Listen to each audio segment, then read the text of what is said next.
What's up with your chair, though, dog? Oh, this.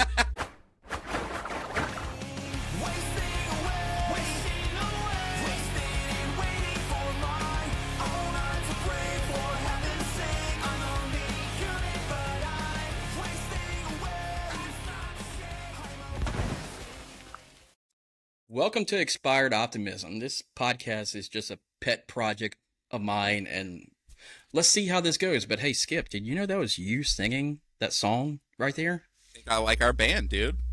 I, I love your band, and I think my son is a bigger fan than I am. My son is like obsessed with Final Essay. Dude, that's awesome. Because when I met him, I was thinking like how the tables turn. Like whenever I was that age, seeing a band and meeting, a band, and just like, I mean, you remember that forever. Oh Like, yeah, absolutely. Like when after y'all got finished with y'all set, we were gonna be leaving right after. I hate to do that to the last band, but it is what it is. I got a 13-year-old son, and like he just wanted to see you guys. So like, Yeah. I'm like, all right, you ready? He's like, no, I want to go take a picture with Skip. I'm like, okay, well, let them finish taking everything off the stage, and he was like standing by your little merch table and like fucking eyeballing you. Yeah. And when you got off stage, I'm like, well, go. And he's like all nervous. I'm like, look, man, you're like, just fucking go. Oh, dude, and I feel bad because I had one pic left that has it's my face on He-Man's body.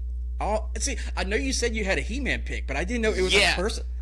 Dude, and I was walking and I ran into an old friend, and as we were chatting, I dropped something and I was like, oh, and it literally just disappeared. We could not find it. So that's why it took me a little while to get over to the merch area.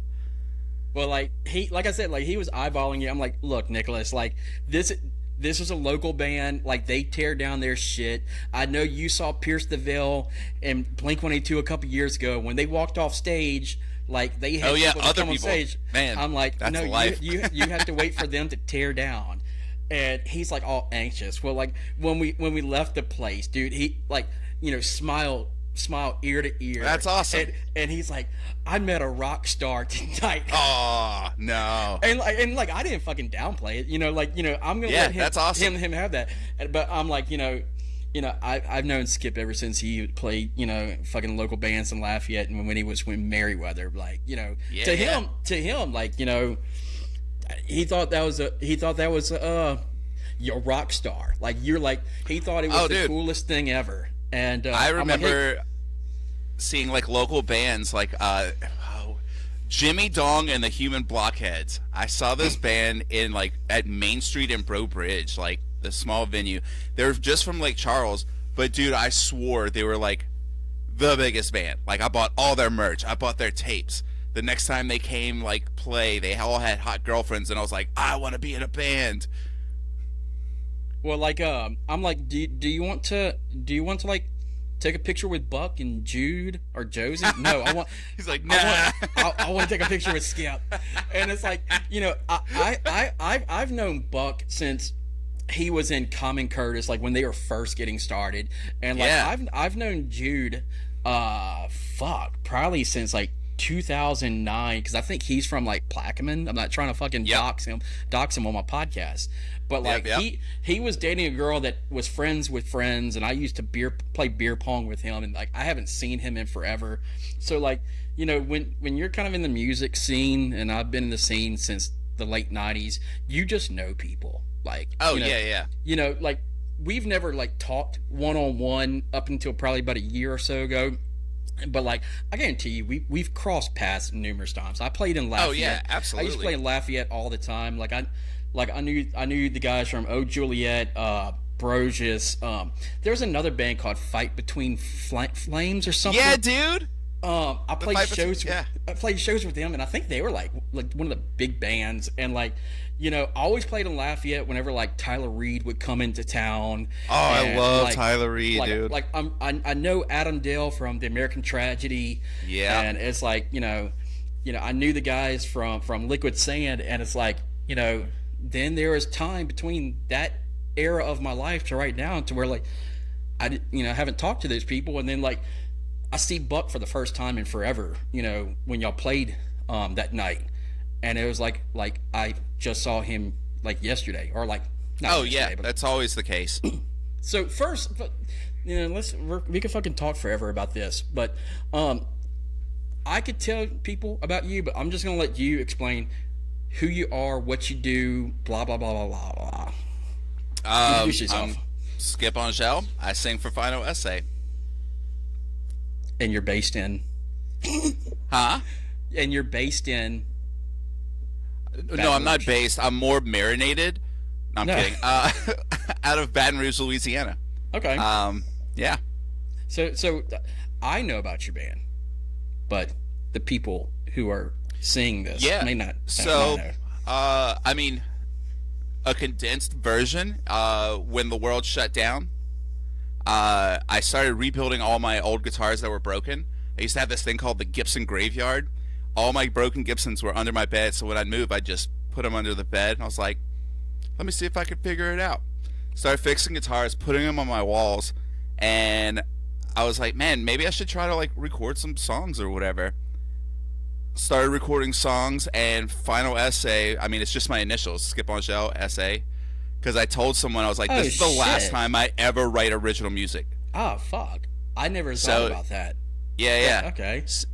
So, I released a handful of like EPs and a couple singles, and then Buck joined the band, and it became a real band.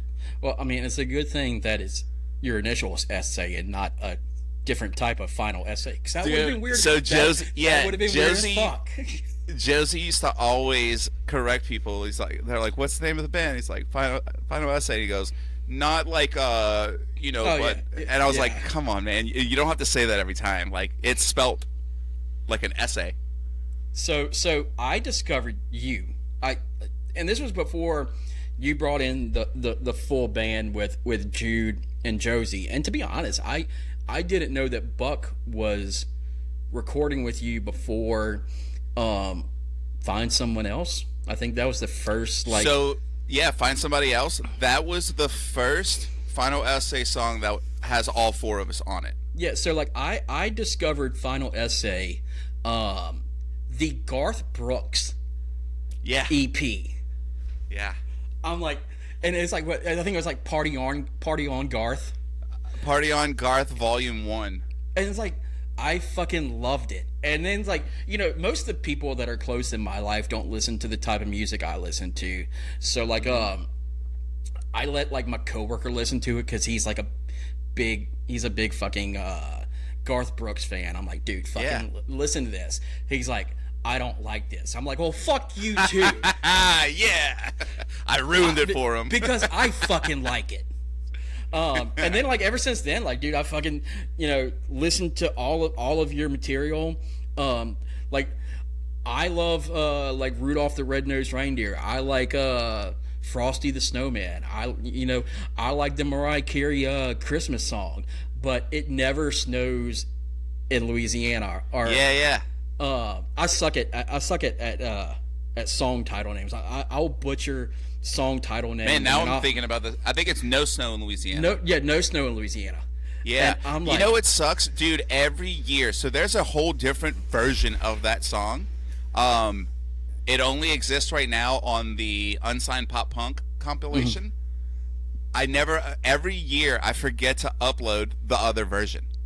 Yeah, I think I've been like directly talking to you for a couple years. I think I've gone through a couple Christmas cycles with you, and I've never seen you post that song.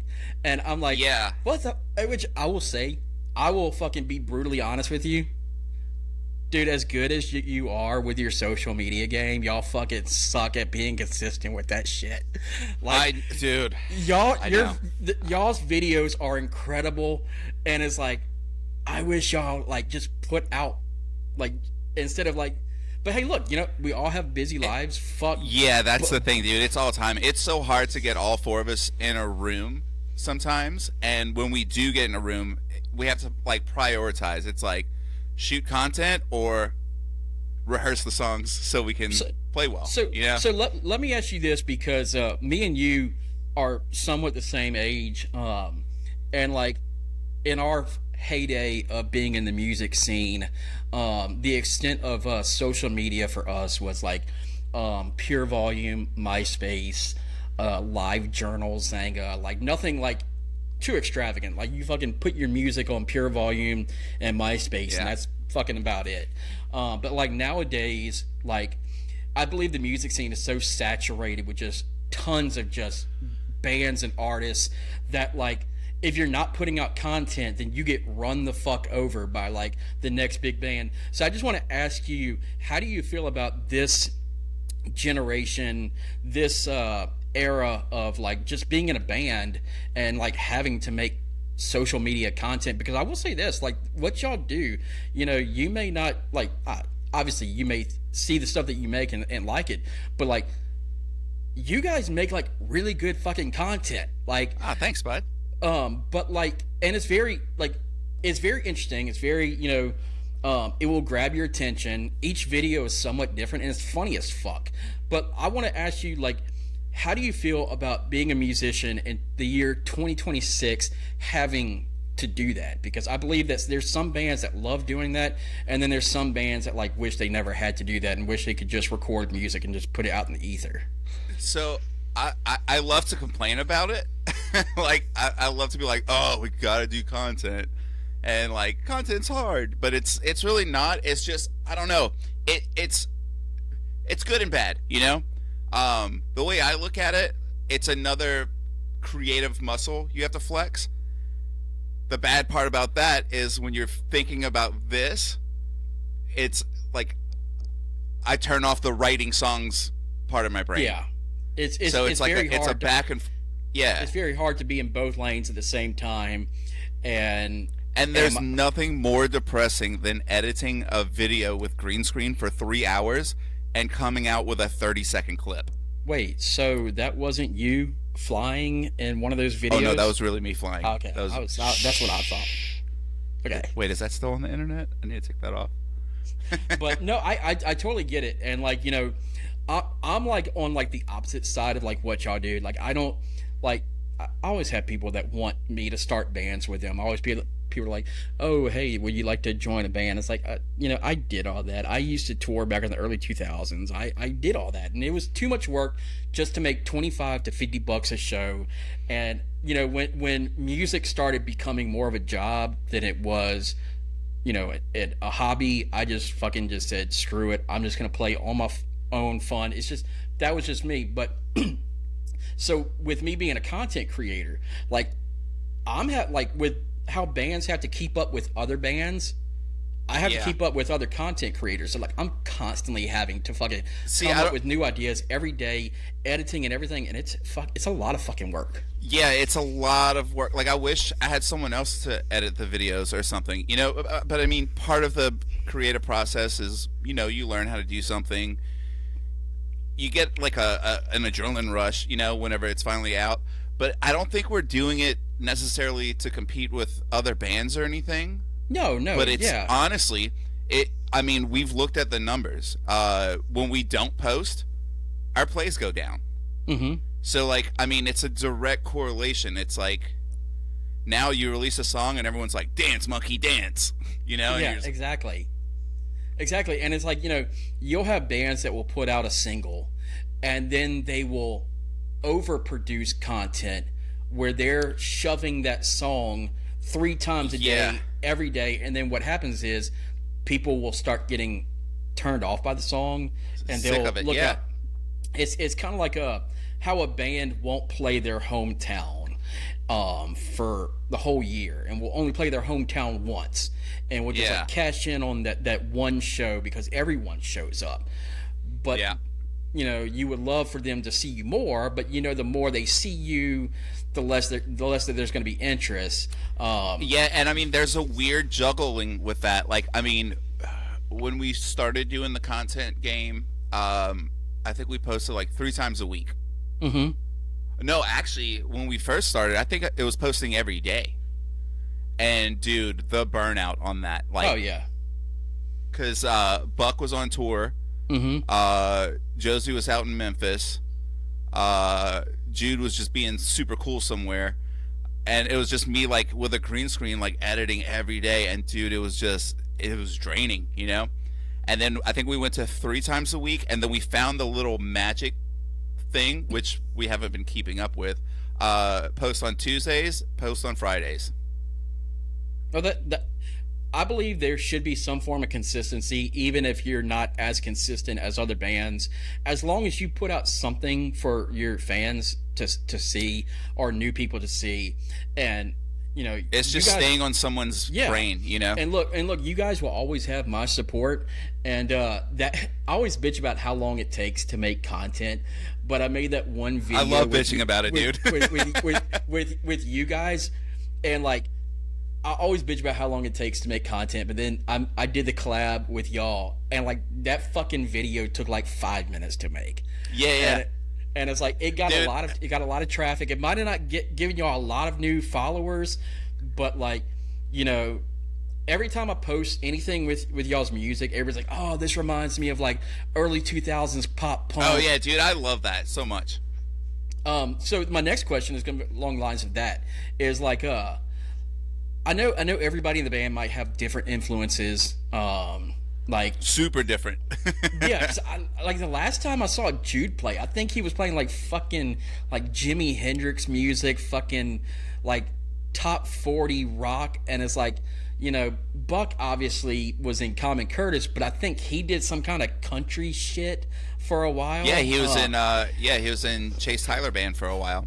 So like, I want to know like, what was the music that you grew up on, and the music that like influenced you to get from point A to like right now? Like, what was the music that brought you to where you are in 2026? I mean, it boils down to 3 albums. Okay. Green Day, Dookie, Offspring, Smash, and NoFX, Punk and Drublick. Just opened my whole world to... Like, how you grow up and you hear songs and you like songs or whatever? There's nothing better than that feeling when you're like, holy shit, this is what it feels like to have a favorite band. You know? Absolutely. And that Dookie album, I believe like everyone around my age, like Dookie was my first CD I ever owned when it came out, like 1994. Like my birthday, my mom gave me a CD player boombox with Dookie, and I thought it was the coolest fucking CD because it had all the dogs dropping the shit, and the whole album is a bang. Oh, that's fucking awesome. The whole album from start to finish is zero skip. Oh, it's amazing. And it's like 22 years or 32 years later, and that album still holds up today. Oh, it's still amazing. And out of like all the songs like I can think of, is like the opening bass line on She is like one of the most solid fucking bass lines, and it's like so fucking simple, and it's like and it's like those first 3 Green Day albums were like fucking phenomenal. And like I know after American, so I wanted the albums, and I remember going shop with my aunt, and I was like, can I please get these CDs? And she's like,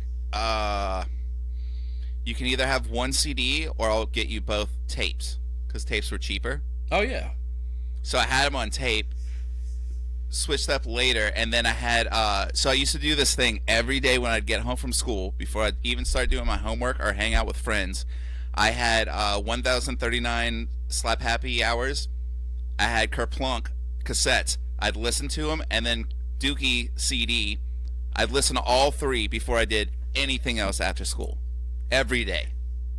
Yeah, actually the first song I ever learned on the guitar was a Green Day song, and like it wasn't When I Come Around, it wasn't like any of those songs. It was it was off Nimrod. It was Nice Guys Finish Last. Oh yeah. And like it's like the most simple bar chords, and I'm like 13 years old, like just thinking I'm a fucking rock star. But you said The Offspring and NoFX. It's a little different than what I was listening to at the time. I was listening to more like Jawbreaker, The Descendants, Sunny Day Real Estate. Oh yeah. Okay, you want to hear a funny story about Descendants? So you remember the band Soul Asylum? Yes. The song Misery. They say misery. So back in the day, you can get cassette singles, and there's always a B-side which the hip hop cassette singles was like just the instrumental, so you can do your own raps or whatever. So this Soul Asylum, Misery, on the backside, there's this song that blew me away. I was like, oh my god, I think this is my favorite song ever. So I rushed out, dude. I went to the local Walmart, bought the CD, fucking went through it, and the song wasn't there. Found out years later, they had covered a Descendants song. They covered Hope. Oh, yeah. So it was like, oh, shit. I never knew that. Yeah. And, dude, it blew my mind. Like, just how good it was. Yeah, like, but when it comes to, like, pop punk, if I could give, like, my Mount Rushmore, it'd be, like, MXPX, Newfound Glory. Oh, yeah. I know that they're so commercialized, and a lot of people talk shit about them, but like they're one of the most solid bands ever from the get go. Is Simple Plan. I put them up on the Mount Rushmore, and like I go with like the Ataris / Mest. Hell yeah! I'm talking about like dude. Blue Skies, Broken Hearts, Next 12 Exits. I just got the first Mest album on vinyl the other day. For real? Yeah. See, I don't do the vinyl collection. Like I know dude, a lot of, I know it's like the hip thing to do now. No, it just sounds so good, dude. I love listening to vinyl. But like, you know, I'm like the kind of person like I want to listen to track 8, and like you can't. Oh really no, you can't. You're one of those, yeah, and it's like, hey, dude. Look, I those are the people that would piss me off in a van ride. They're like, you go through your CD binder and they're like, put it on track 7. It's like, calm the fuck down. If we start from the beginning, we'll get to track 7. and look, I know vinyl sounds good, but like I believe a lot of people that like that's their niche on social media. I believe like they just collect vinyl just for the aesthetics, just having the. But like, oh no, I miss the physical copy. You know. Mm-hmm. Like having to pick an album, put it on, and then in the middle, turn it around, you know? And I always wish I still had my CD collection. It all just disappeared. And it's like, because you remember like back in the late 90s, early 2000s, you're driving your car and you got like a 30-pound CD case on your lap. Dude, and you're like fucking I thought about that recently. So I was like listening to something and it, like a riff reminded me of another band and I went, oh, and I just looked it up and hit play. Back in the day, it was like you go through your visor and then you grab your big book in the back while you're driving and you're like, you know? Oh, yeah. And like you're using your knees to hold the steering wheel in place. And like if you take a quick turn, everybody has like 5 discs in each slot of the visor. Yep. If you take a quick turn, all that shit flies out. Oh, dude, yeah. I had both visors. I had the big book in the back and a small book on the passenger side. Like, it was insane. No, me, I pay for Spotify Premium. I have every album I want. Yeah, of course. And it's like, you know, it's so easy just to like find bands now. We're like, maybe I'm so naive when it comes to like being in a band because I haven't been in any kind of band oriented anything in life and since like 2008 is when 8 or 9 when I stopped. But like I always tell myself, like, with the amount of social media platforms they have right now, like my toxic trait is that I think I could be like the next big thing because I mastered MySpace, that I know that I could do this. But then, like you say, you start getting burnt out on making content and trying to stay relevant, also while trying to maintain a responsible adult life and jobs and, you know, life. It just, but I love your music. I mean, but like I said, I think my son is a bigger fan, and like dude was like on cloud 9 when he met you. I like so like when I saw you post the flyer of the crawfish boil or the crawfish place, my son saw it. He's like, dude, he's like, can we please go? Awesome. But sorry I didn't get up and give him daps and everything. I had to take a shit, and I hate shitting in public places.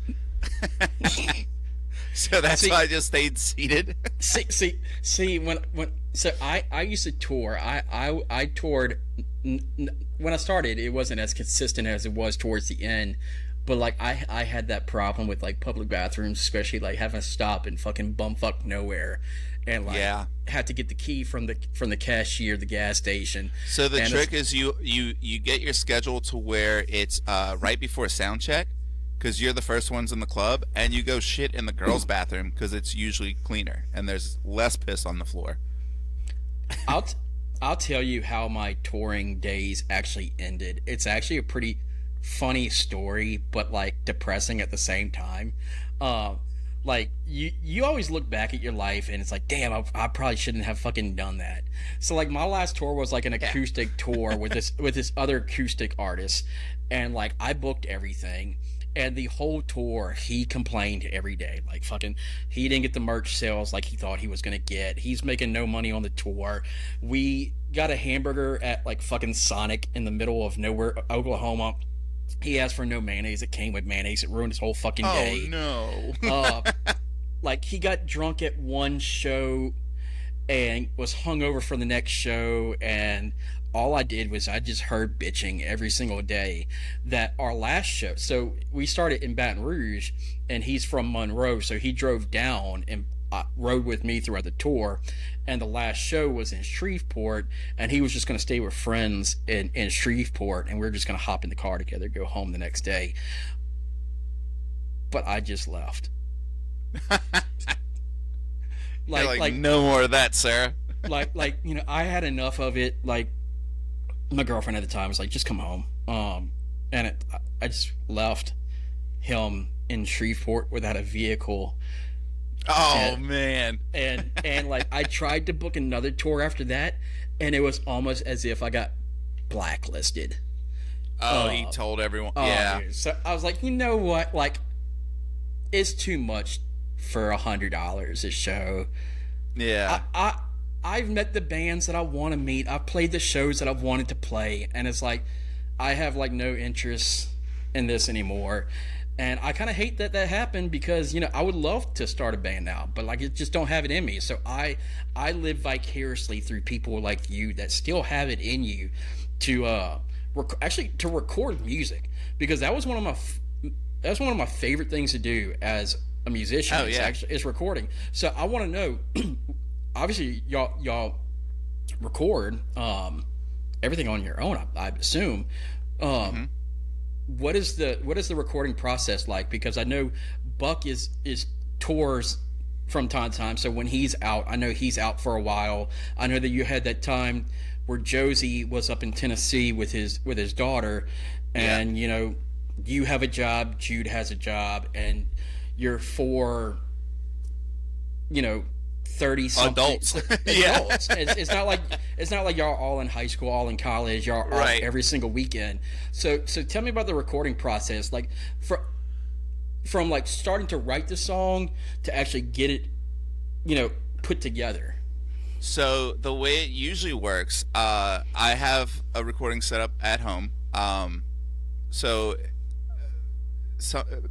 most of the times it's a drunken idea. I'll have a riff or something, and I'll just hit record, sing, and go like blah blah blah blah. Not even real words or anything, but if it stays stuck in my head and I keep dreaming about it and writing parts while I'm trying to sleep, and my brain's just like, oh, this, I'll start laying it down, and then I'll send it out to the guys. And Buck's usually the first one that goes, I like it, but we got to work on it. And it kind of crushes my soul a little bit, but I always know he's right, you know, because I'm doing it like pretty much half-assed. Like, I'm not putting a lot of effort into it because I know there's going to be other input into it. So yeah, I just do the demos. I'll send it. Buck's amazing at helping me with lyrics, which is so perfect now. Because I mean, we'll sit in a room, and if I have a chorus, we'll sit on two sides of the room and we'll write a verse, and then we figure out which one's going to be sung first. Sometimes, you know. Other times, dude, he'll just take the ball and run with it, like, or he'll have an old song that he wrote a while back, and he's like, I've always wanted to do this, which is kind of how I think I tricked him into being in our band. The song I Don't Even Care. Before we were like super hanging out, he sent it to me. He goes, man, I've always wanted to re-record this song. And I didn't know if he meant like he wanted to come to my house and him re-record it. So I just did it. And I was like, hey man, check this out. I changed this part or whatever. And I remember I was playing this singer-songwriter thing at the base in downtown Baton Rouge. He came, and I was showing him parts or whatever, and I was like, dude, when are you just gonna fucking join our band already? Because Josie and Jude and I had played a couple shows, even though it wasn't like, it was still like my little recording project. Yeah, we played yeah. a couple shows. I was like, when are you gonna fucking join our band already? He goes, I don't know. Can you guys come to the band room like this weekend? Dude, and he still has the same band room that. Yeah. I guess his parents never fucking moved because before Andrew Martin joined Common Curtis, they were having like fucking like auditions for like another guitar player, and I've actually been to there because I actually tried out for Common Curtis, and they fucking said, we don't want you. But it's all fucking good. They said it's that. All good. Well, no, they didn't say that. It's, I'm not like, I don't fucking, I'm not that guy. I've never been that guy. Think back, dude. It's Andrew Martin. The dude's like the sickest guitar player from Baton Rouge. Exactly. He's the sickest guitar player fucking ever, pretty much. And he's gotten like big deal. Like, obviously he's not like fucking Metallica big, but like he's actually made a fucking successful name for himself. He's actually done pretty well. I saw him a couple weeks ago, and it was crazy. Like, he went to a writing session with Butch Walker. Mm-hmm. Like, that's insane. It's awesome. But yeah, I can't lead guitar. I just can't. I know notes and everything, but like I strum. That's all I do. I fucking play bar chords and drop D. Like, yeah. Oh, dude, I had a friend that used to always say I was the octave guy in Merriweather, because all I do, like No Use for a Name, like all the Fat Records bands, what happens on the chorus, that octave lead part. Yeah. And I like, still overuse that. And it's like, I listen to pop punk, and like most of this shit is like verse, chorus, bridge, chorus, done. And like a lot of like the fucking songs are like a minute and a half long, so it's like not even long enough to have a guitar solo. So yeah, I tried out for Common Curtis. They liked the thought of having like multiple harmony parts, like everybody fucking singing together, kind of like Midtown, early 2000s. Yeah, dude. But like I just play fucking bar chords and G chords and D's. And Andrew Martin came up and fucking good for them though. I stayed friends with them, but like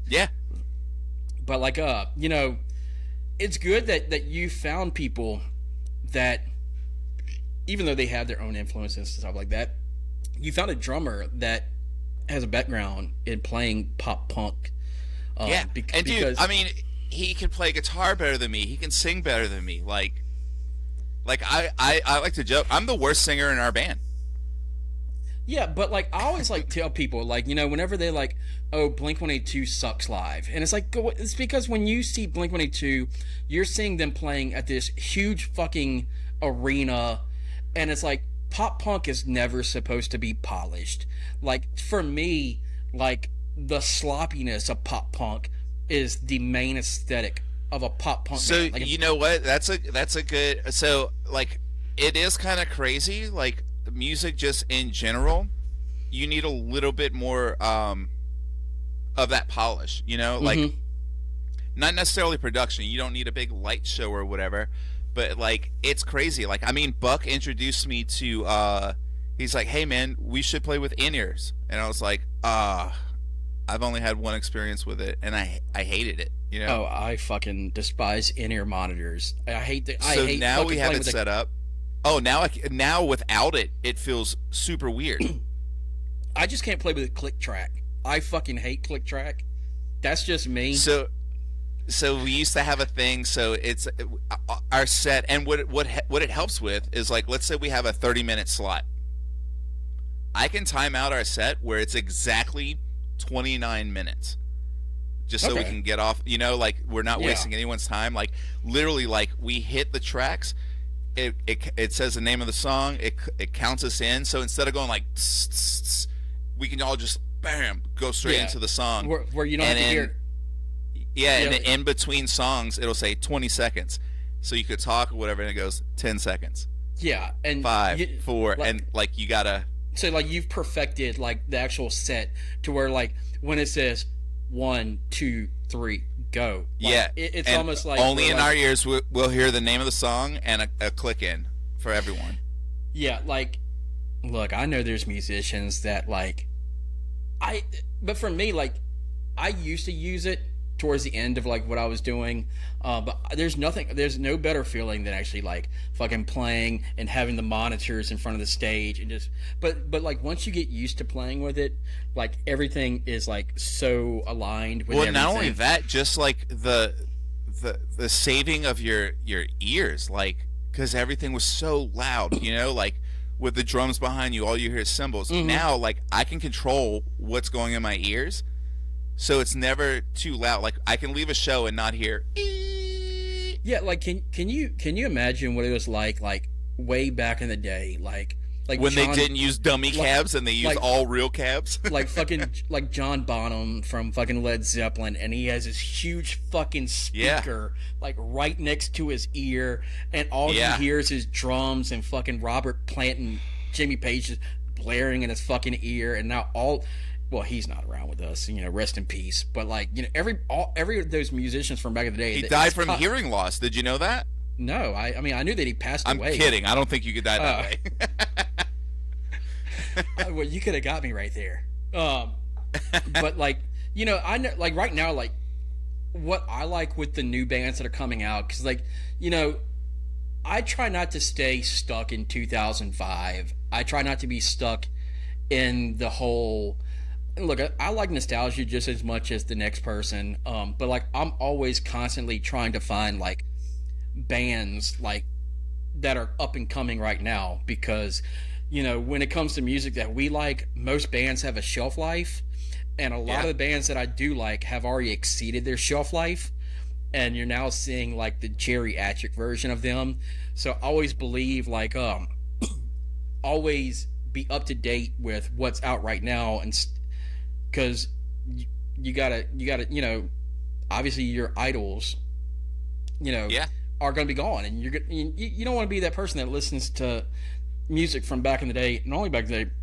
And what I really appreciate about this new generation of bands is they're starting off with the in-ear monitors. Yeah. Well, they're also starting off with like these super produced albums. So like that, like their building blocks are way better. Like their foundation already out of the gate. Oh, yeah. Not only that, dude, you remember having to learn a guitar part? You had to sit there and fucking. Now you can look up a YouTube tutorial and play like, any song ever. My dad was a prominent musician in the 70s and 80s. My whole family plays music. I have a brother and an uncle in the Louisiana Music Hall of Fame. So like music has always been around in my family. But I wanted my dad to teach me how to play guitar, and he's like, I'm going to teach you, but I'm not going to teach you. I'm going to show you how to play a G, C, and D, and once you learn those three chords, you know all the fucking songs. Dude, okay, I had the same experience. My dad and my aunt's boyfriend at the time, he was like a blues musician. Like, I was like, yeah, I want to learn to play guitar. They refused to show me a fucking power chord because I had to learn open chords first. Oh, my dad despised power chords and capos, and he's like, and he despised guitar tabs. He's like, no, you fucking learn by your ear. And I remember that. I was like, I had all these Green Day posters all over my wall. I was like, what is he doing right there? And finally you didn't have the content like you have today. Like you said, like you can hop on YouTube and have Joe Schmo that lives in Minnesota showing you a tutorial on how to play, a bouncing anything soul and song. everything. And it's like, back then, like you would have to catch a music video and like hope that you caught the one part in the music video where they're actually playing. You accidentally play a chord and you're like, wait a second, and then you find out the triangle or whatever. Oh yeah. Or you get Guitar Hero, or not Guitar Hero, Guitar World magazine. Oh yeah, and dude, has, I used to get those in it. But they never had the songs I wanted. Oh yeah, it was always like Smooth by Santana and Rob Thomas. Yeah. And like fucking For Whom the Bell Tolls. Do you remember the articles? They had the monthly articles. It was Jay from White Zombie. I know it was always like Buckethead. His were the coolest. Because he'd always talk about like what NoFX did for merch sales and stuff like that. Like he'd talk about like band dynamics and then show you a little riff or whatever. But see, my dad, he showed me G, C, and D, and he's like, if I really taught you how to play, because my dad was like one of the biggest Beatles fan ever, and he's like, I can show you how to play a real guitar chord. And it was always like, he would never play a D like this. It was like his fingers would be with like diminished and and he was always good at like changing chords like that. And I've always tried to play it like that. I'm like, fuck this. So like when I started writing music with chords that like I created, and you know, now it's like you fucking 20 something years later, I already forget how to play like 90% of the songs I wrote. Like my son is always like, "Hey Dad, can you play some of your songs?" And I'm like, Nicholas, I fucking forgot how to play most of those songs. I forgot most of the lyrics, and it's like, you know, he wants to learn how to play bass guitar. Which I believe, like, if you play bass guitar or drums, you have to learn Chick Magnet and Longview. It's you play those two instruments, and you can be in any band you want because fucking guitar players are a dime a dozen. But like, if he learned how to play, it's like everything is at his disposal right now. Me, I had to get my Fender Squier, tune it, and like just fucking learn. That's my first guitar. I lost my first guitar in the 16 flood, so I envy you. Yeah, it's rebuilt. It's not the same as it used to be, but it still has the stickers on the back. Oh, that's pretty cool. It was you remember you put stickers all over your guitar? Oh when you were a kid? Yeah.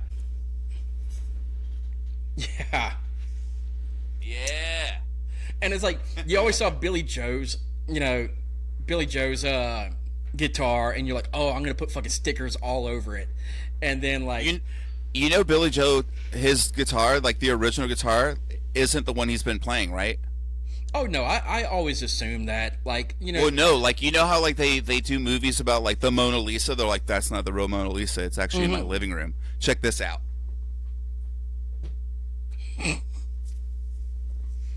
This is the real one, dude. Oh shit, for real? I stole it. You need to I'm kidding. See if, you need to see if Fat Mike can buy that from you and put it in his punk rock Hall of Fame in Las Vegas. That's actually this is one of my first COVID builds, and what's sad is this guitar that literally just sits on my wall sounds better and probably is better than even my main guitars. Yeah, but you don't play that live. You play that live. No fucking way, dude. You play that live. People look at you weird. Like I know there's bands that have the gimmick of like, look, I know that right now they have a resurgence of like pop punk and emo, and like it's like so popular right now, you know, and I love it and hate it because like emo is so fucking popular right now in this social media world, and for me it's like it wasn't fucking cool back in the day.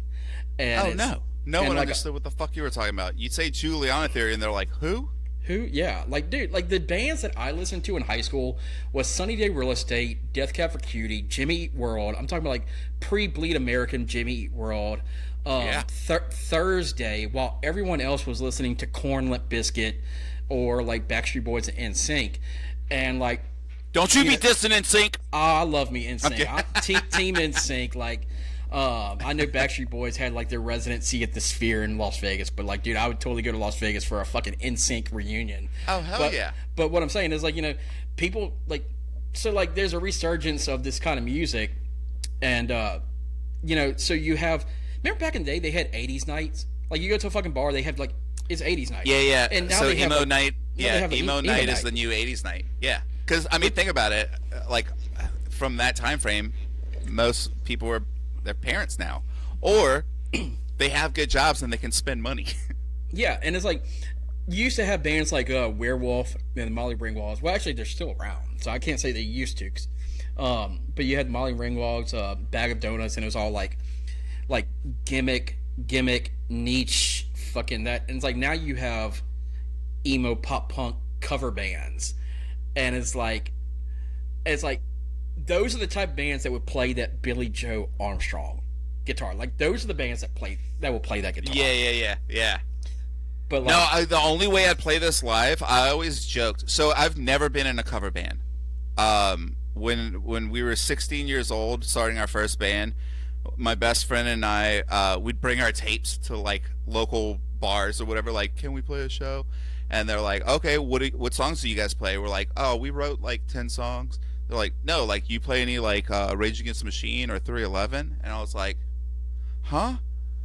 And I was like, dude, should we learn like some Nirvana songs or something so we could play here? He goes, dude, no, look, by the time we learn a cover well enough to play in front of people, we can write two of our own songs. And it's just stuck with me forever. Exactly. And 16-year-old Skip does not sound like the bands they're covering. No. And dude, like, so the only way I'd bring this out, and I still kind of have it in my back pocket, I do want to do like a tribute style band called Dookie, where we only play 39 Smooth, Kerplunk, and Dookie. That's it. Look. If you ever do that, let me be involved with it. I will play. Y'all can have 3 guitar players. I'll fucking do it. I bought myself a fucking Les Paul. Bought it from Lane McDonald from Bros. Yeah. He was selling guitars, and I had the money at the time. Like, that's my dream guitar is a Gibson Les Paul. I've never had one in my life, and I have the money. I have adult money now, and I have a guitar that just sits in a case, and it should be played by someone that uses it. But dude, if you do like a Green Day cover show, the main thing though is I found like like what Gibsons are, like the Chinese Gibsons, like the fakes or whatever. Yeah. I found the Gibson Grabber like that. It's like $300. I need to just get it, one, so I could put it on the wall next to this thing, and just two, like if ever I do that Dookie project, the bass player has the Mike Dirnt bass. But see, here's a hot take. As much as I love Dookie, I love the second album even more. Kerplunk? No, Insomniac. That was the 4th album, dude. Well, you know what I mean. you know what I mean. Yeah. Wait, you want to hear a funny story about Insomniac? So look, I have a date written on the back of this. I can't really see it, but I see like a smudge. Yeah. So 10/10/95. So that's when Insomniac came out. Mm-hmm. So I lived in a small town. The one CD store was also like where you can go get like fucking subwoofers for your lowrider, Yeah. And dude, that day in school, I was just doing this all day. I'm like, oh my god, the new fucking Green Day comes out today. I gotta get it.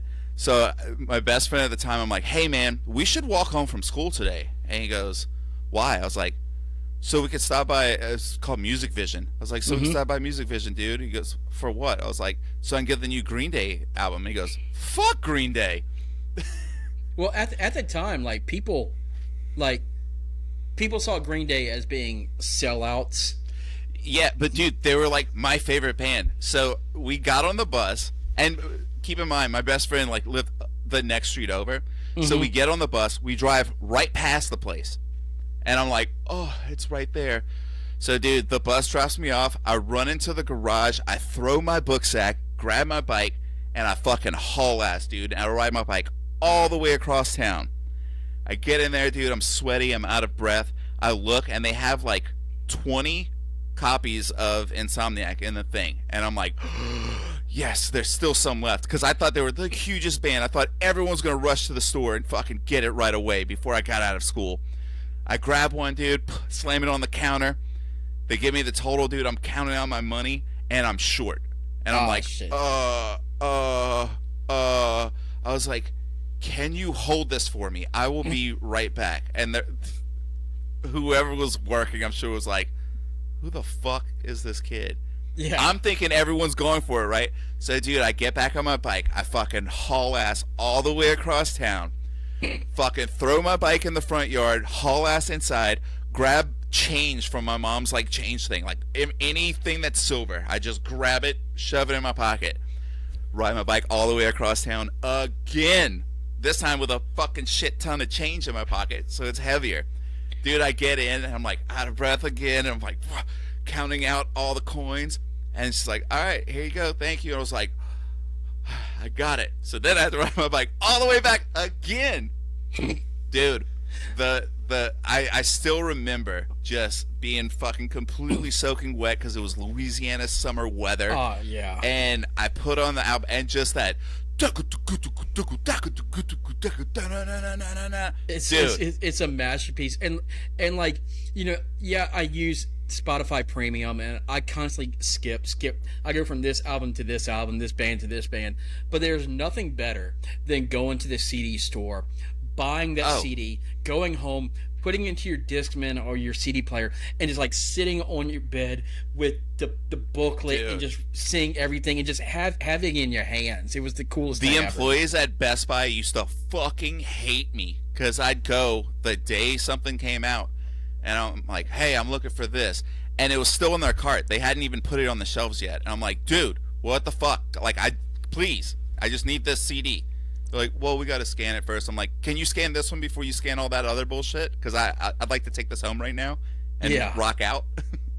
And it's like, if you didn't have money to buy all the CDs that you wanted, you had to be selective. No, you remember the CD stores? You would spend fucking 45 minutes to an hour in there, and you would take the CD and scan the barcode over that little scanner that had like the fucking headphones. And it I never even bothered with that because I'd always go for a specific album. No, like I would go to the... So my favorite thing back in the day is I know you're not supposed to send cash in the mail, but dude, Fat Records, Honest Ons, Epitaph. I used to do that Fearless. all the time. Fucking Dude, so you'd fucking send it, and there was no tracking number. You had no idea when the CD was going to come in. And then it would come in, and it's like fucking Christmas Day. It was the coolest thing ever. And you're like, oh, I want that one because it's on sale or whatever. But like how crazy is that? And then when we got older, I remember having to buy gas for my vehicle for the first time, and every time it went over $10, my friends and I would be like, well, that's a Fat Records CD I can't get. Oh yeah. And the thing was, back then, like in the 90s up until probably about 2003, 4, like CDs cost like fucking $24 for like a new... Yeah, but they were $10 from Fat Records or Epitaph. Like, I think that's why once I heard of like Offspring and then saw and NoFX and learning like other bands on their label or whatever, dude, like any $10 I got, I'd just buy a CD. So like, and then comps. Remember how cool comps were, dude? Oh, dude, it was the Punkorama. Punkorama, short music for fat people. Fucking all the fat comps. And see, I used to love all like the Warped Tour compilation albums because like, oh yeah, it would be bands that like, it wasn't like Good Charlotte, and even if it was Good Charlotte, it wasn't like Lifestyles of the Rich and Famous. It was like, I think, it would always be like a hidden track on one of their albums or a rarity. Yeah. But my son is 13 years old right now, and like he loves music, and I raised him right. Toot my own horn. He needs to listen to Lagwagon, No Use for a Name. What are the essentials? Probably Bouncing Souls. Yeah. NoFX for sure. I mean, come on, dude. Like, he loves NoFX, and he'll be in his bedroom. He'll like do Bob, and like, dude, like the NoFX live albums, those changed our lives. So, actually, I think that Fat Mike is dealing with like some legal issues with like what's his name, Melvin from the band. Yeah, with Eric Melvin. But I was telling my son, like, so he listens to music. I was like, dude, when I got Dookie from Green Day, I was fucking 11 years old. I was listening to music. So like when I was like getting big into music, my parents joined the Columbia Music CD club. Yeah, dude. And we had a friend. We had a friend, Terry. His house burned down, so he signed up for Columbia and would send the CDs to his old house, thinking no one would ever find him. So, like, he'd have just random things. He's like, hey, you want any of these? So I'd get, like, random cool albums, like the Crow soundtrack. Yeah, like, that thing was amazing. My mom's like, oh, you can pick out 10 CDs for a penny. And, like, I'm looking at the list, and it's like Tony Braxton, fucking Blues Traveler. Yeah. Fucking Counting Crows and hey man, the hook is pop punk as shit. Oh dude, I love that album 4. It's great. I've seen Blues Traveler plenty of times, but like I wasn't listening to that shit. It was like fucking Hootie and the Blowfish and fucking Blackstreet, and it's like this fucking sucks. You could have my fucking penny. And it's like, but then I'll go out and get like fucking Led Zeppelin 2 and fucking the White Album by the Beatles, and like just to have it in my CD collection. But yeah, I just, See, it was just one of those things. I lucked out. Like, I mean, there were bands that I thought were my favorite bands. I mean, like, I had every Nirvana CD, and when Foo Fighters came out, I was like, oh. But it was a different feeling than like getting the new No Effects or like. Oh yeah, and I was the biggest Nirvana fan from like 91 to like 96, 97, and then all of a sudden I'm like, I don't like this shit anymore. And like the older I got, like I know I get so much hate about it because like there's so much lore when it comes to like Kurt Cobain, and like the cult following for him is just unreal. Yeah, but dude, Incesticide is still one of my favorite albums. Oh yeah, and like I like Molly's Lips. I like the song about like when he goes to his grandparents' house. Dude, you just named the two songs. When my first band ever started playing, we didn't know what to do. Those were the songs we played just to figure out. Like there's still times where like I'm like kiss, kiss Molly's lips. Yeah, kiss, dude. Kiss. And it's like, but like I never listen to Nirvana anymore. I have like no desire, like, and I hate to say it, is like, and even Foo Fighters. I love Foo Fighters right after Nirvana, but like, dude, go back and visit it. I promise you. That Nirvana. Like, you want to talk about nostalgia, dude? Like that'll hit you. That Nirvana live album, not the acoustic album. That live album is like from the Muddy Banks of Wisconsin. Yeah. And it's like, dude, they had some like really good songs there, like Aneurysm, Lithium, Bleed, fucking. So I had a friend, Nick Lavavicella. He was such a big Nirvana fan. You remember like Rockabilia? You could buy like the live discs or whatever. Mm-hmm. So all the stuff that came out later, I had already heard because he had like those CD binders full of just Nirvana bootlegs. Like, it was insane. He was such a fan. He dropped out of high school right before graduating. I don't know why I said graduating, so weird. Right before graduation because Kurt Cobain did it. It was fucking crazy, dude. You know, they tried there was talks about reopening that case. There's a bunch of stuff in the news right now about it. And like, I have no desire. I want to believe in what I believe in. And yeah, we already know. Courtney killed him. And did it. Well, and supposedly like David Grohl had some like. Dave Grohl didn't have shit to do with it, dude. You know, but like he fucking still tears up when he talks about it. Like, that's fucking trauma.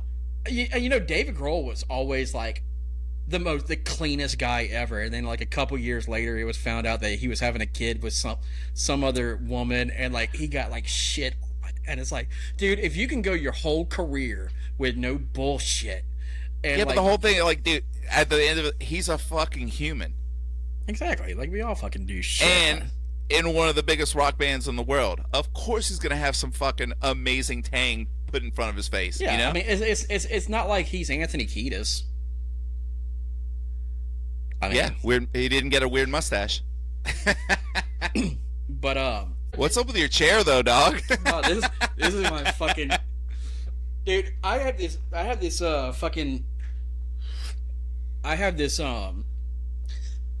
this dining room table that is pretty much turned into the place where I just drop my mail off. Oh yeah. And like, this is just like the shit collecting table because we eat in front of the TV like real people. Yeah, I just bought a coffee table and it's already just collecting bullshit. Oh, my coffee table, that's where like I drop my keys. Like, there's like 2 empty beer cans on my coffee table. But you know, I have mail that I'll never open. You got collection notices, and it's like, shit, I'll eventually get to that. But no, so you're talking about physical media and physical CDs, and you know, back to my son waiting at the merch table for you to get ready to get off stage. Y'all don't have physical media. Or not that I know of. One is it's so fucking expensive to make when you're not playing consistently. I'm not trying to downplay, y'all Yeah, shows, but well, it's not. you also got to think about what physical media can you have now, and it's vinyl. Mm-hmm. So, and people who don't even have record players will buy vinyl just because it's kind of like a collector thing, you know? Yeah, yeah. One of the Final Essay EPs that when it was just me recording everything, I have it on CD. I didn't realize how fucking difficult it would be to sell a CD. So like I had a thing like you know, buy this CD and you can download it, you know, or listen to it on Spotify or whatever. But like even that, like a lot of people don't have CD players anymore. No, and you know, a lot the newer vehicles don't have CD players. I have a CD player. Yeah, I purposely in my car. got the older. My dash thing has like the GPS or whatever. I purposely got the older model just to have a CD player. And I have a CD player and I never listen to CDs. I plug in, listen to like my playlist on Spotify, and just roll with it. And then, you know, like you try to sell merchandise and you'll have CDs and records, and like not everyone has a record player.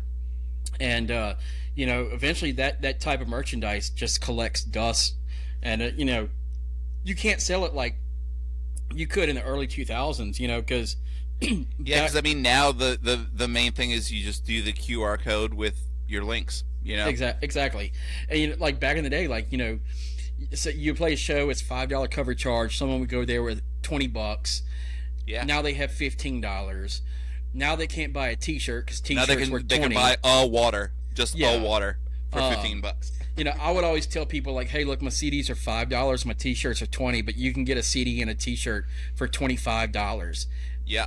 And they wouldn't do the fucking math. Like, they would think. Oh, no, I still do that. So, like, what do we have right now? We have, like, 5 stickers, buttons, and a T-shirt.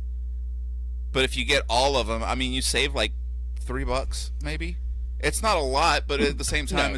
it's a bundle, you know? But I would say, like, yeah, the CDs are $5, T-shirts are $20, or you can get you can get the bundle, a T-shirt and a CD for $25, and they've already forgotten how much the CD was. Yeah. And they hear 25, and they think, oh, that's a fucking good deal. Like, you sold them at fucking asking price.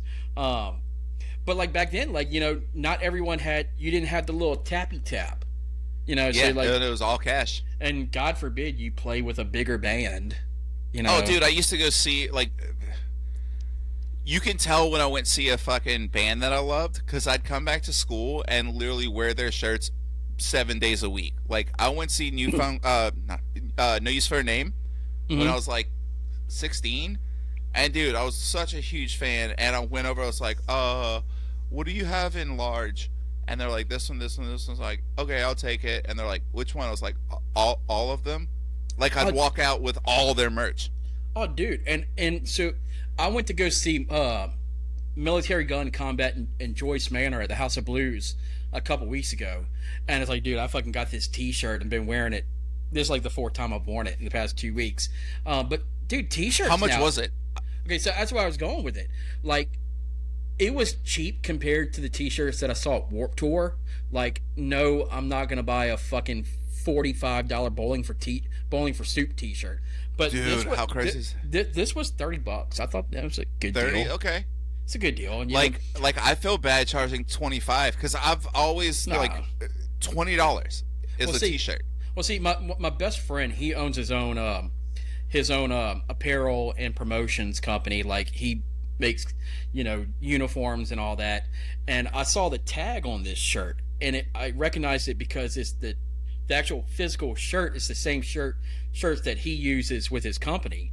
And I'm like, look, how much are these single shirts? And he's like, dude, these shirts are like $1.50, but like a band like Joyce Manor would probably buy, like, you know, when it cost them like probably 50 cents for the T-shirt, and then the silk screen, you know, probably cost like 25 cents, and these bands are making like 2,000% profit. It's like nowadays, like, you go to a show and it's like a fucking hoodie is like $70. $75. Yeah. That's why I like. Well, and so with bigger bands, the smaller bands have to charge whatever the other bands. Oh yeah, absolutely. Are set at. And also, you have venues that take a cut of merch sales. Dude, that's the fucking worst. And like, you know, it's such a Like, grind I'd understand right if if they were there with a volunteer helping you sell it, but no, they're just now. like, oh, you had it in here, you owe us 30%. It's like, what the Exactly. fuck, dude? That's why, like, I got me a Warped Tour T-shirt at when I went with my son, and what saved me a lot of money was that there was no youth size T-shirts at Yeah. Warped Tour. So I'm like, fuck yeah, I don't have to buy any fucking merchandise for Nicholas. But no, like the T-shirts were like $30, which I thought was a deal. I would have bought more because Military Gun, their shirts were $25. I'm like, I want a Joyce Manor T-shirt, but I kind of want a Military Gun T-shirt, but I can't afford both because I've been drinking $18 beers all night at the fucking House of Blues. So what I do now, because I mean, if you go to a show, you gotta buy merch, because not only for a keepsake, but it's keeping them on the road. I always just buy their vinyl, because the vinyl's always priced like it's actually cheaper to get a vinyl at a show than have it shipped, because it's like what, $12 for shipping. Exactly. And and they'll have all of their vinyl for sale, and a lot of times they'll have like the custom vinyls of their albums. I'm like I said, I'm not a vinyl collector. I respect those that do. Get on it, man. It's fun. It's fun. It's addicting.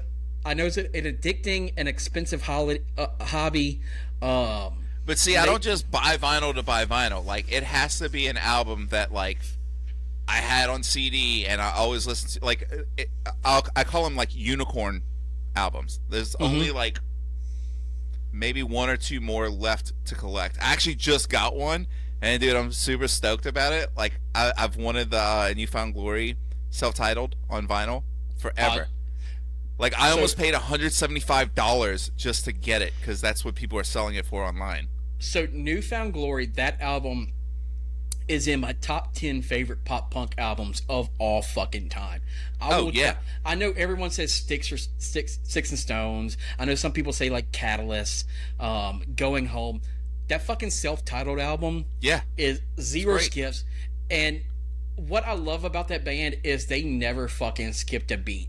Like, they've been one of the most consistent bands, and like it's the same band except for not Chad, the other guitar player, Steve. Like mutually parted ways over certain stuff, but like, and I know Chad doesn't play much. And dude, did you see Chad actually fucking had like he went back in the hospital, brain surgery?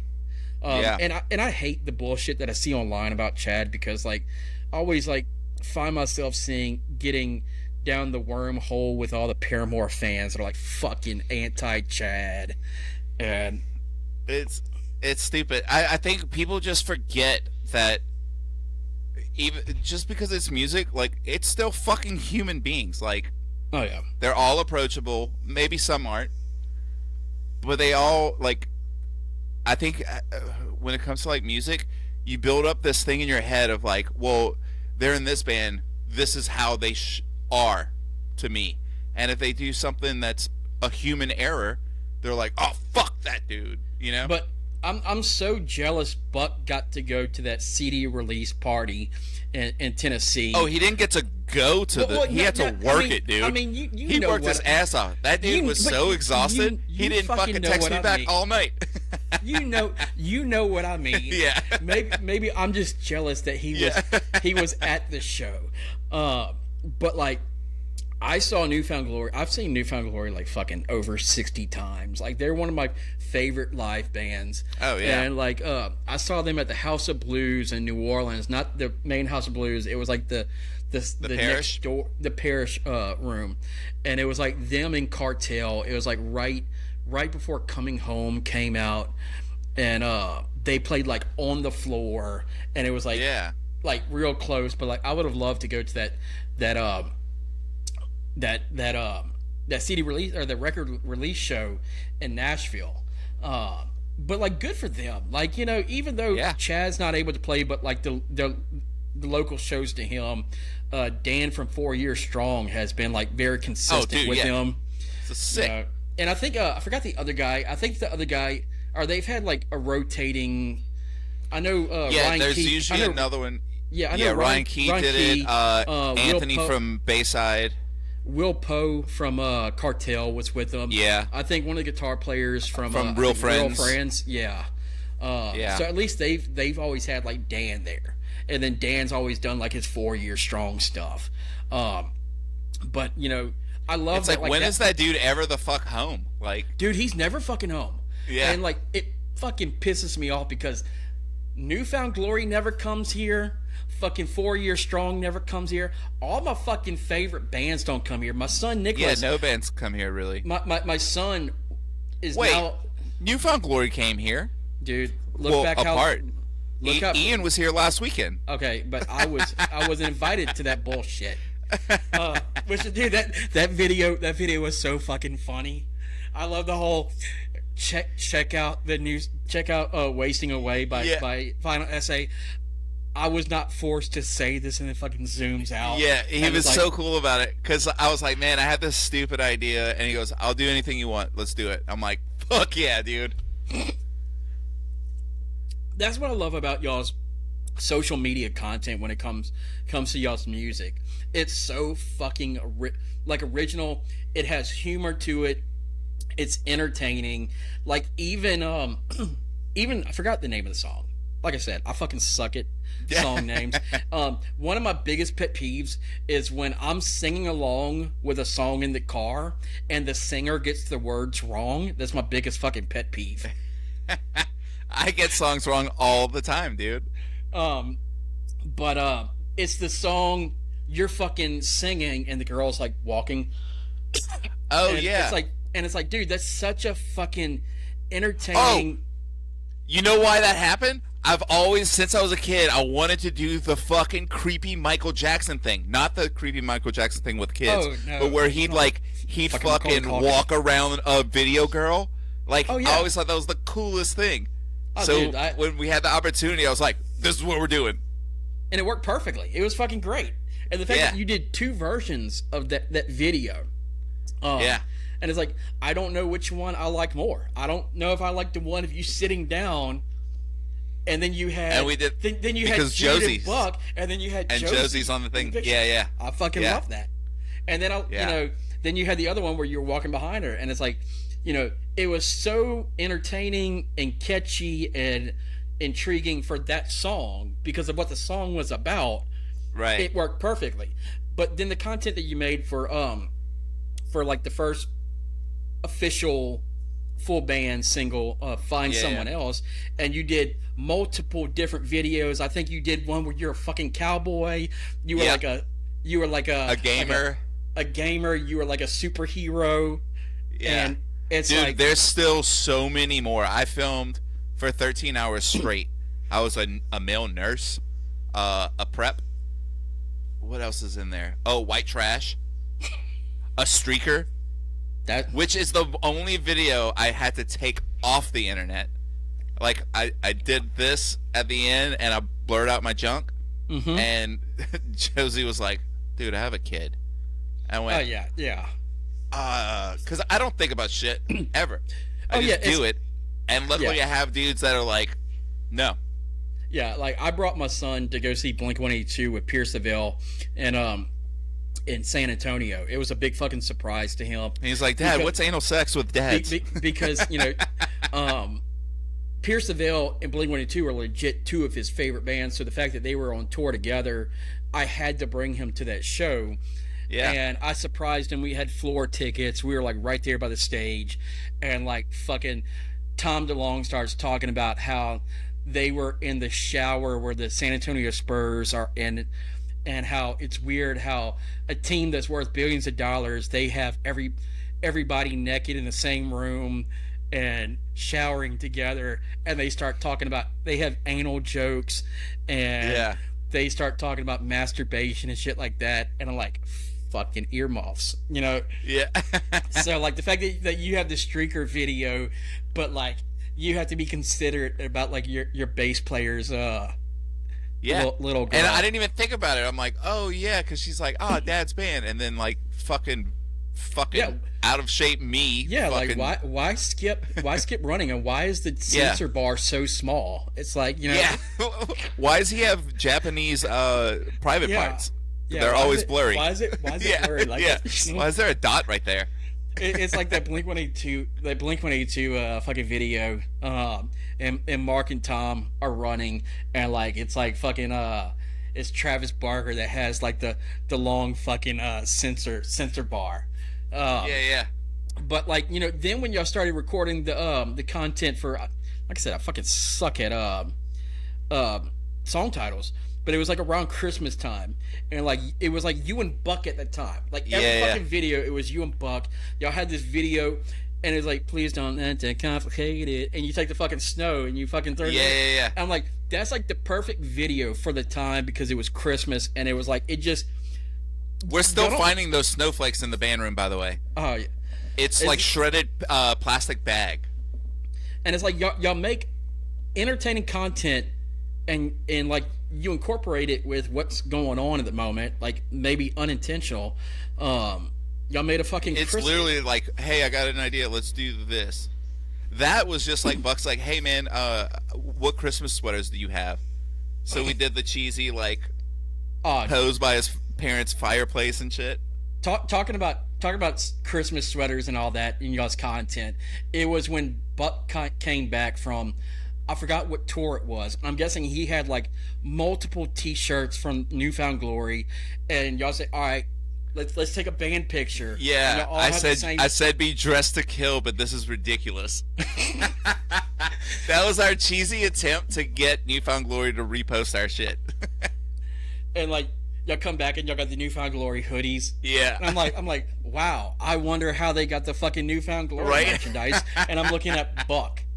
Yeah. But actually, the funniest content that y'all have ever made was the calling into the radio show, or the radio show was calling into y'all. Oh, what are their names?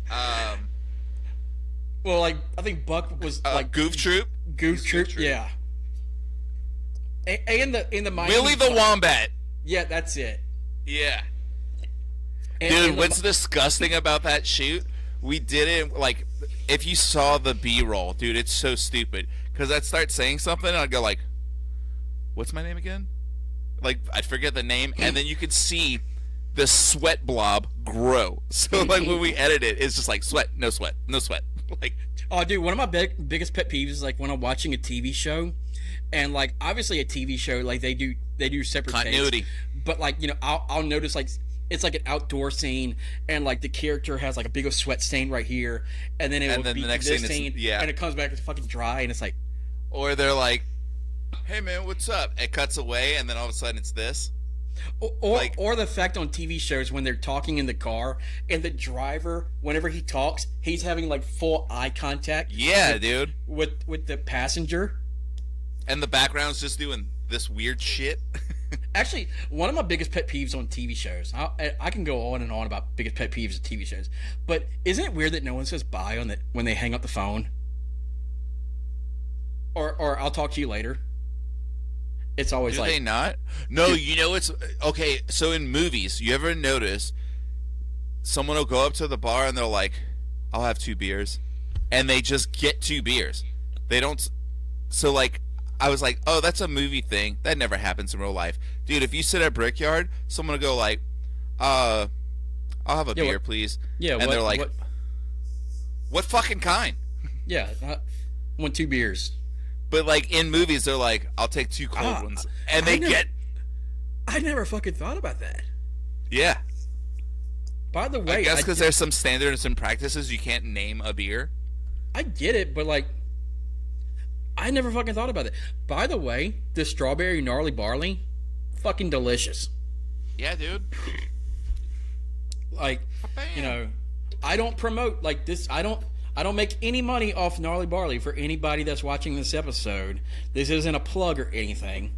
Yeah, if you're underage, you shouldn't be drinking beer because that takes beer away from us who can drink it.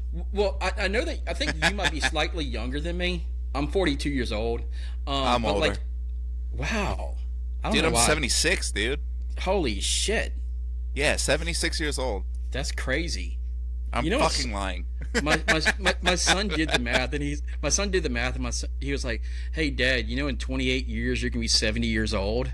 I'm like, "Holy fuck." It's a bummer when you see something and it's like, oh, I don't have to renew this until I'm 50. Yeah, like, oh, you were born last century, and it's like, I think century. I was born before Google. Yeah. So I don't know what I was thinking about that. I just drew a blank. I was going somewhere with it. It was something to do with. Oh yeah, so like in the late '80s, Bud Light used to have a dog named Spud McKenzie. Yeah, Spud McKenzie was dope, and dude. He was. I wanted one of those ugly pieces of shit. And it's like, that dog was like one of the most popular fucking dogs, and it was like it was marketing genius. But like the promotion only lasted for like a fucking year because was it only 1 year? Yeah. Like, so I listened to a podcast recently where they talked about Spud McKenzie, and the fact that Bud Light stopped using Spud McKenzie was because younger kids were starting to drink Bud Light because that's the whole point of like Joe Camel being a cartoon. Like, it was always it was like think about it. You were a kid then, weren't you? Like, oh shit, Bud Light. Dude, my dad used to give me his empties, and he would pour like my juicy juice in the empty and like give it to me. So we'll watch like my mom would do that. I have a thing. It's me at a camp, just in one of those fucking. You remember those terrible fucking chairs, the 3 thing where you have to click it all the way back. Is it more terrible than my chair? Oh yeah. This is like you can get caught up in a pretzel, but it's just me chilling with a diaper and a fucking Budweiser can. Hell yeah! And my mom would fill it with water just to see everyone freak out. Yeah, like, oh yeah, and like my dad would always give me like the first sip of his fucking, like his like Milwaukee Bush beer, and it's like, oh yeah, and you would take the sip, you're like, oh, that's so fucking good, and then like you grow up and like you learn about IPAs and like fucking local brews, and it's like, you go drink like fucking Coors Light, it's like, this fucking tastes like shit. Yeah, dude. But I will say, like, the strawberry gnarly barley may get me to move over from cane break and like a Beta strawberry. Beta strawberry has, you can like, do all of them, dude. No, but that Beta strawberry, it's always hit or miss, and like sometimes you get it and it's like just, it's too much. But that gnarly barley strawberry on tap was really good. Oh yeah, my aunt that I was there with got it. Dude, crawfish was so fucking expensive at that place. 3 pounds for like $25. Yeah, that's normal now. Oh well, I see, because it's usually like $9 a pound at places now. Dude, my son, he looked at the menu, and I'm like, I'm gonna get myself a hamburger because I just want a hamburger. Nicholas was like, I want fucking crawfish. I'm like, Nicholas, it's 3 pounds, 10 pounds, or whatever. And he's like, I want it. I'm like, fuck, I don't feel like spending $25 for, like, so. Oh, dude, it was worth it because they were big. He got it. He ate the whole fucking tray. I'm like, damn, I went from kids meals to like 3 pounds of crawfish like within two years. Dude. I graduated from daddy to dad to bruh in 3 years. Fuck yeah, bruh. Dude, I always say, like, whenever we're in the car together, he's listening to some of the bands I listen to, and they always like have curse words, which is weird that like humans have allowed certain words to be curse words. Like, we've only been on this earth for 300,000 years, and we've determined that, like, well, no, it's weird, like, bitch, what shit, what damn. Yeah, it's weird what can be said on TV now.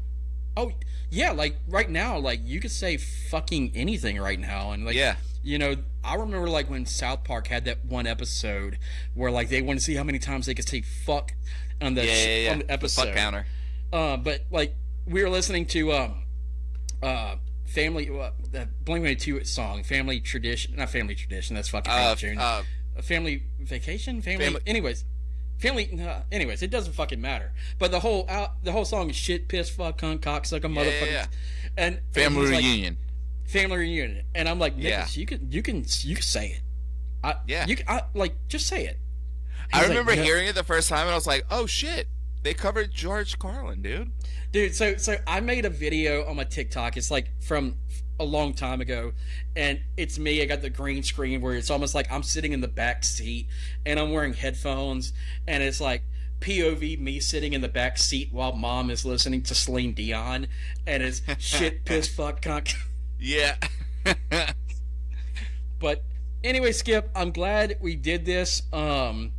I'm glad that I was able to make it through this episode, because when you sent me that text message about, hey, how about tonight? I'm like, fuck yeah, I'll do it tonight. I was like, did you mean tonight? Because I was. Shit. Yeah, because I went to the bar with Buck for a second. I had to do a traditional beer and shot for my dad. Mm-hmm. And then I went grocery shopping, and I was like, oh, did you mean tonight? You're like, yeah. I was like, oh, okay. No, I said, like, when are you free? And you were like, I got a text message. Oh, you want to do it tonight? I'm like, shit. Oh, yeah, I'm dyslexic as fuck, dude. I look at text messages and I'll just answer whatever. Dude, I ate like this double bacon fucking cheeseburger with like fucking cheese fries, and I had like 4 beers when you texted me that. I'm like, oh, I'm so fucking bloated. Shit. I don't know how to fucking make it. I'm walking around the house like, fucking start feeling better. But I'm glad you were able to hop on here. I'm actually going to be doing an episode with Buck eventually. I talked to him because I want to do an episode with the day in the life of a touring guitar tech, drum tech. Just like what he does. Shit, he can even come over here and use my setup for that. Because, you always have podcasts where people bring on like bands and they do a Q&A with the band, but like you never hear about what happens behind the scenes on. So I'm gonna bring him on, and like Expired Optimism isn't a fucking music podcast. It's just a conversation between two normal or semi-normal or abnormal humans. Dude. But anything you need, I'm down. We can talk about aliens. We could talk about whatever. Dude, there will be episodes like that. Especially with the dinosaurs documentary that just came out. Like, dude, I finally finished it. Dude, my mind is so fucking blown right now. Okay, so I just moved into this new place, and I was like, I have a little bit of a joint. So I hit it, and I was watching dinosaurs, and I was getting emotional and shit, because I was like, oh no, yeah, dude, why are they attacking? Dude. And I'm like, wait, this isn't real. Like, how would they know? Oh, yeah, they were like, this fucking volcano exploded, and it killed everything.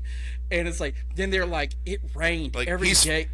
It rained every day for a million years. Right at the beginning, the headbutt dinosaurs. Oh, yeah. And then, like, the old one's about to lose, and T-Rex just goes, rup, and grabs the other one. And I was like, aww. Like, what fucking blew my mind with that documentary was, like, so, like, Earth is 4.5 billion years old. And they're talking about a time period that's like 300 million years ago. And, like, we've only been around for 300,000 years. Yet we can confidently narrate the story. And it's like, we can talk about the mating rituals of, like, fucking dinosaurs. We can talk about how in the year 250 million years, they methane released from the ocean floor. I'm like, how the fuck do you know that? Yeah, it's crazy because of science. Well, I will say this, like, because of the Incubus album Science. No, I'm kidding. Yeah. certain shade of green. My personal opinion on this is Steven Spielberg is at his later years in life, and he wanted, like, his fucking Mona Lisa. And he's like, I'm going to get all the information of the dinosaurs and just fucking put it out there. And then... He already did his Mona Lisa, dude. No, I know. Close Encounters. I was going to say Jurassic Park. Close Encounters, dude. But then, like, he's like, oh, Bob shit. Lazar fucking was a fucking dude for that. He's like, oh, shit. Morgan Freeman is in his later years. I got to have Morgan Freeman narrate it. I don't even think that's Morgan Freeman anymore, dude. That's AI. Fucking AI Morgan Freeman. Yeah. Which is crazy because Morgan Freeman was God and Bruce Almighty. So of course he's the narrator. Oh, and he's the voice on every cool documentary. And it's like, I'm watching it, and feeling complete sadness for dinosaurs was not on my 2026 bingo card. Like, right? With the fucking asteroid coming in, and just, they said, and it's like, it hit Earth. And then like, they show their eyeballs, and you're like, come on now. Oh, and then, yeah, you see the fucking T-Rex fucking running from the fucking flames. And then you see the T-Rex takes his last breath. And I'm like, fucking dinosaurs. Yeah. And what blew my mind was Stegosaurus and T-Rex never roamed the Earth at the same time. That is bullshit. Yeah. That is bullshit. But like I said, I could do a whole fucking episode about dinosaurs, and that will come. Yeah, dude. So, anyways, final essay, Skip Angelle. Yeah. Where can people find your shit other than typing final essay in the search bar? Can they, do you, like, you're at whatever? Oh, at Final Essay Band, I believe, on most things. Or just search final essay, and you'll come across like creepy weirdo, like, deep dive videos about, you know, certain criminals, and then you'll eventually get to the video.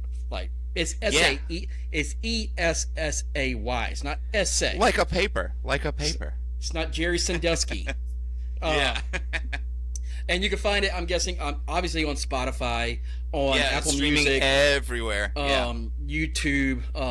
Fucking listen to their shit, blow that shit up, tell a friend, put it on your daily playlist. Fucking come to my page, T from BR on TikTok. I fucking post shit about them. Skip Angelle from Final Essay, go listen to them. Thank you for joining me tonight. I appreciate it. Absolutely, dude. And I appreciate you sharing our band with people. I appreciate you letting me use Wasting Away as the oh, dude, theme absolutely song. That's the only reason I'm going to listen to your podcast now. And when it starts making 2 cents per episode, I guess. Yeah, dude, I'm gonna be a 50-cent heir. I'm gonna be like, hey, 48 more cents of that, and you'll be able to get yourself a soft drink. Yeah. In 2001. But anyway, Skip, I appreciate you coming on. Everybody, check out Final Essay. Thank you. Have a good night. Thank you.